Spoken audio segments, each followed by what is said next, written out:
Okay, Rebecca. We've just had a conversation wherein I just about said everything I'm about to, so I'll be saying much of it second time, spontaneously. Um, I'll give you an inkling what this is about. What do you want to say for starters about getting into fascination mode with a fellow human? In a coaching context, but not always and not only. That's an interesting point, though, isn't it? Does it always have to be a coaching thing? I think as a coach, we probably have a greater tendency to be able to practice fascination, but actually, if it's something that we can practice outside of coaching, then I think it's a real skill that can help develop and strengthen and deepen all our relationships and connections. Let's just start with it at that point. Oh, crikey. So you're immediately taking it away from a coaching context, and quite rightly, because I said, my efforts on genuinely getting into fascination have been in a coaching context. But you're right. That really confines what should be something we should be doing all the time. So says Dale Carnegie, but not the Dale Carnegie organization. Anyway, it's another thing altogether. Read the book, go to source.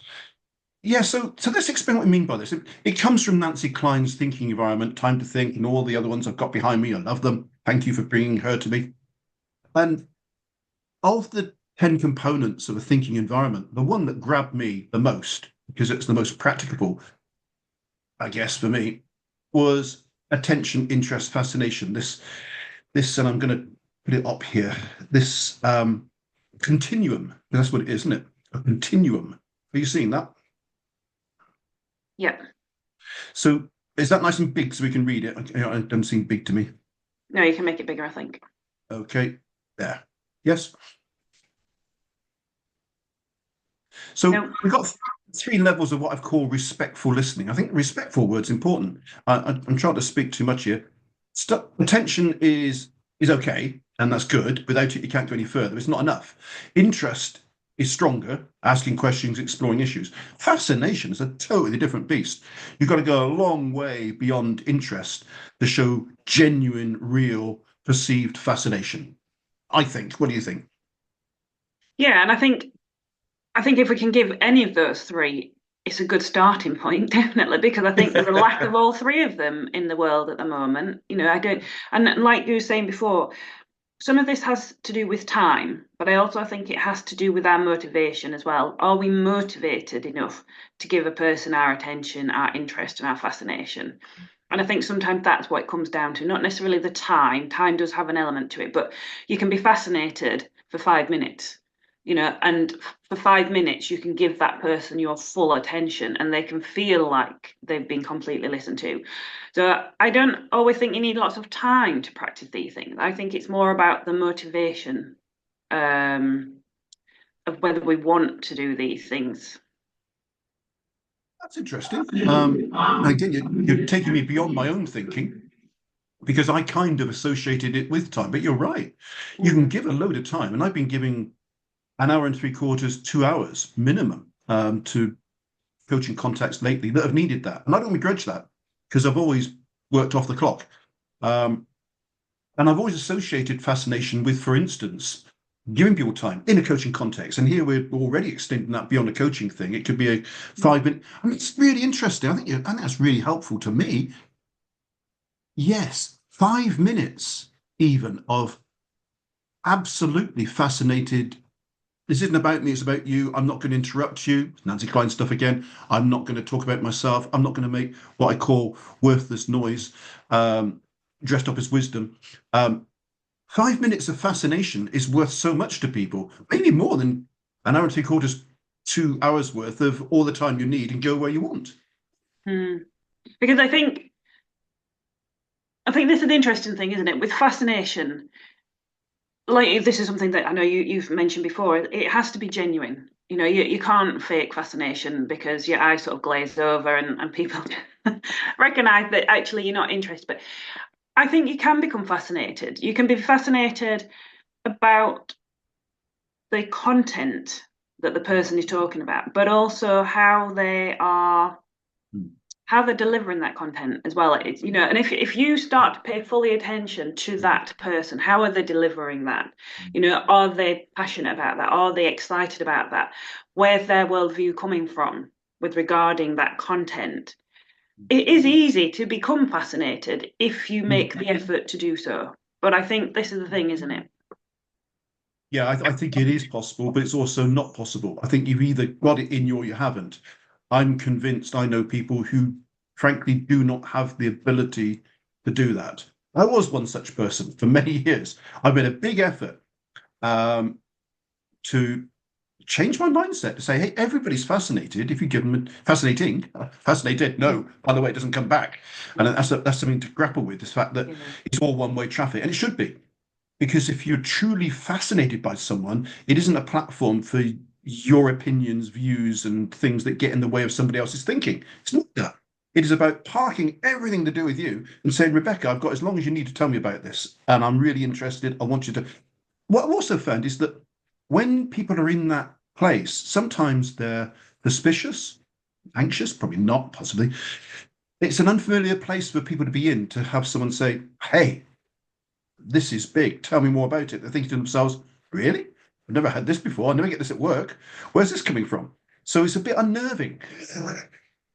It is, and I think you're right. I think it's because we're not used to it. Or I suppose again, it depends how you present that. I think genuine fascination doesn't come across as interrogation. You don't need a lot of questioning, because I've had that before where somebody's shown interest in what I've been doing, but I've asked so many questions. I have almost become suspicious. Like, hang on a minute, why do you want to know all this now? You're digging a Why do you bit want to know deep this? here. What is it that you're after with this? So I think it does depend on how that fascination is given, I think, as well. I think it's not just, yeah, maybe this is good because this is getting me thinking now as well. Yeah. Mm. Although this is bigger, and we've done this before, haven't we? We've picked a word out like demeanor in the past. We thought perspective. Wow, this is big. And I think fascinations, there's much more to fascination. The giving of it, the receiving of it, the context of it. Also, I think, Rebecca, the pattern of past behavior. If you've been a manager of someone and you've never in the past shown interest, let alone fascination, a bit of attention once in a while, but begrudgingly, and then something comes up, you're not going to be taken seriously as a suddenly fascinated person. I think part of the reason I'm probably having some success with fascination, as I think I am, is that many of the people I'm working with in a corporate environment, an organizational environment, don't know me, don't have a history with me, and aren't thinking, hang on a minute, he hasn't shown this level of even interest in the last 8 years. Yeah, and I think that's perhaps when people would find it unnerving if somebody's suddenly changing their behavior, if it's done gradually, unless you're, but then would it come across as genuine if you were, if you said that actually you were wanting to practice and develop that communication skill and were honest about that, but then would that come across as non-genuine? Because, yeah. It's ingenuous, inauthentic. Mm, Yeah, I use words like authenticity in my notes a lot these days that I take after coaching context. It's about authenticity. And just because you're trying to be authentic, just because you're convincing yourself you're being authentic, you might not be being perceived as being. I think that's important as well. And I never use the word "I'm fascinated by you" because that's also going a bit far. But fascinating is shown, not talked about. yeah, I think that's true, isn't it? And also, I think it's worth thinking about what are the benefits of fascination as Write that well. down too. Go Because on then. Go on. You must have an answer to that. well, the dumb idea I think is that if you are fascinated by the person or the topic, then I think that opens you up for more learning because you are paying more attention and therefore you can take more of that information in. I think it also helps to strengthen or deepen a relationship or a connection with somebody because you are learning more about them when you're fascinated. And I think it can also help you to develop your concentration skills Yes, actually as definitely. well, because you have to pay attention.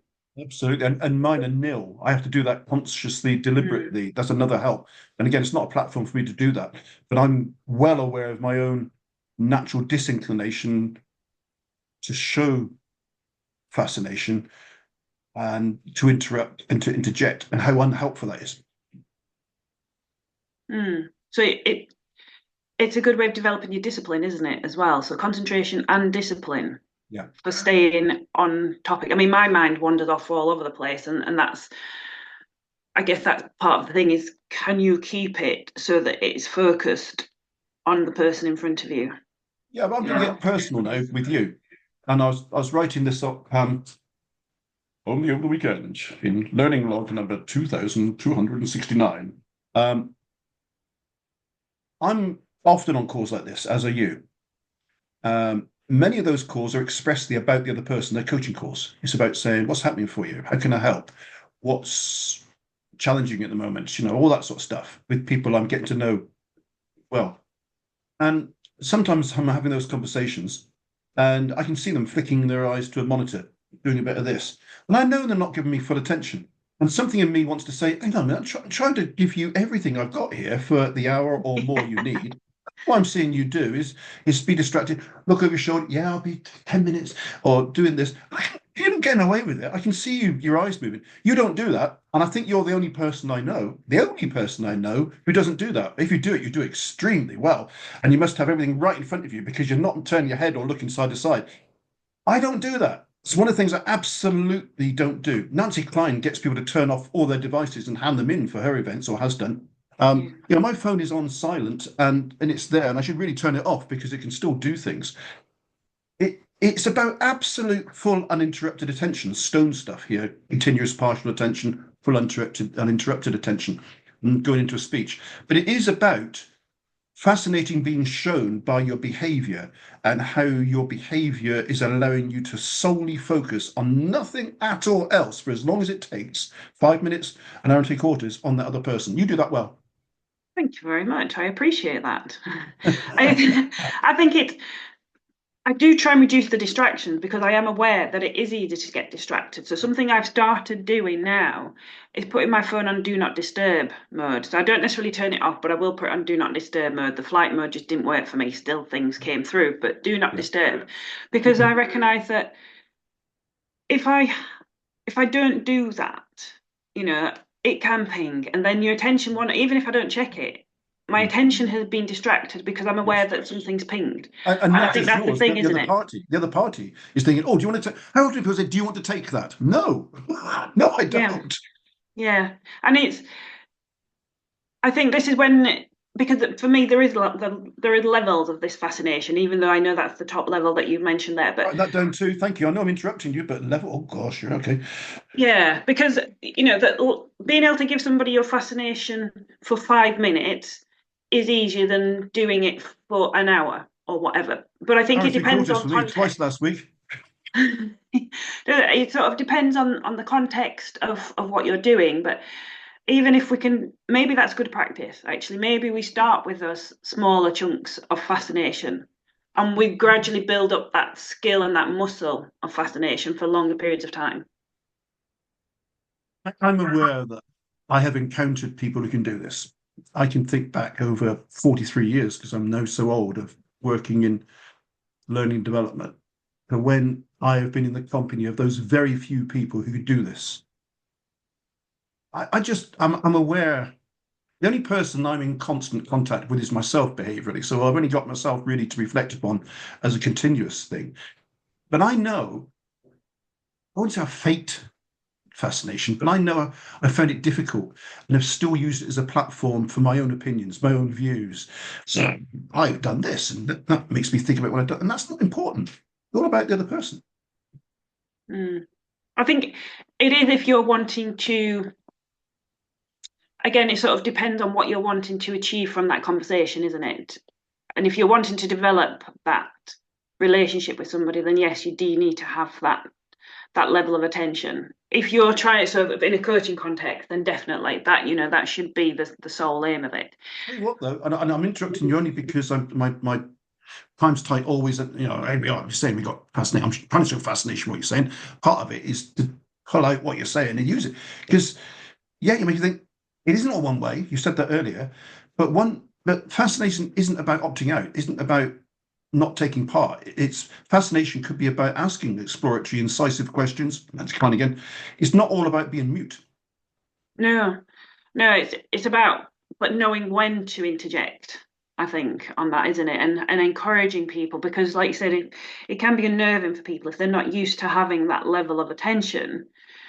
Sometimes it may feel a little bit uncomfortable, and you might need to give them a little bit of encouragement or a bit of a prompt or ask that incisive question to encourage But them to don't fill the continue. void. Don't fill the void. Give them the space to, when things, you've said to me, silence is the space of the busy thinker. Just because someone's thinking doesn't mean to say they're waiting for you to jump in and say something that is unhelpful. Yeah. But it's Oh, giving people the learning. space. Yeah.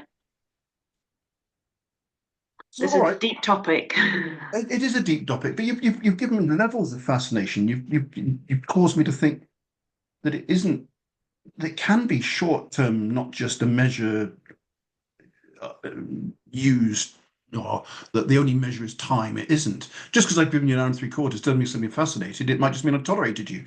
I could have given you 5 minutes of fascination time, and it could have been worth more. That's really interesting. I'm going to take that away. We were already in round up time, but Yeah. and again, it could be something we return to. What's the big takeaway from this? Yeah, I think that point actually is that it doesn't have to, you can be fascinated for 5 minutes and it will feel like quality time. I think that's the thing for me, it's the quality of it.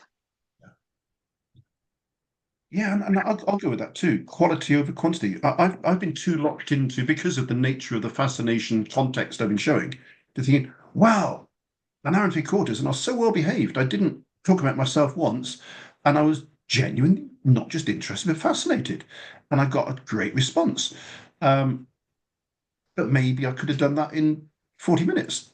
But it's not a time restricted thing. I think if we go back to coaching, a lot of coaches are on the clock. Well, Mm. we've got 5 minutes to go. I hate that. I hate it. And been in that situation in supervision and otherwise where people say, well, we've only got 5 minutes left. And I think, well, why? Why aren't we giving all the time this needs? Because you're supposed to be certainly interested in me, never mind fascinated. And much of this is me kicking against that sort of thing. Mm. I'm Yeah. reopening the conversation now. I know. I'm aware of the time though, and I We'll think come this is a back to it. topic to explore again. Yeah, we'll come back to it. Thanks for that. It's really helpful. Thank you.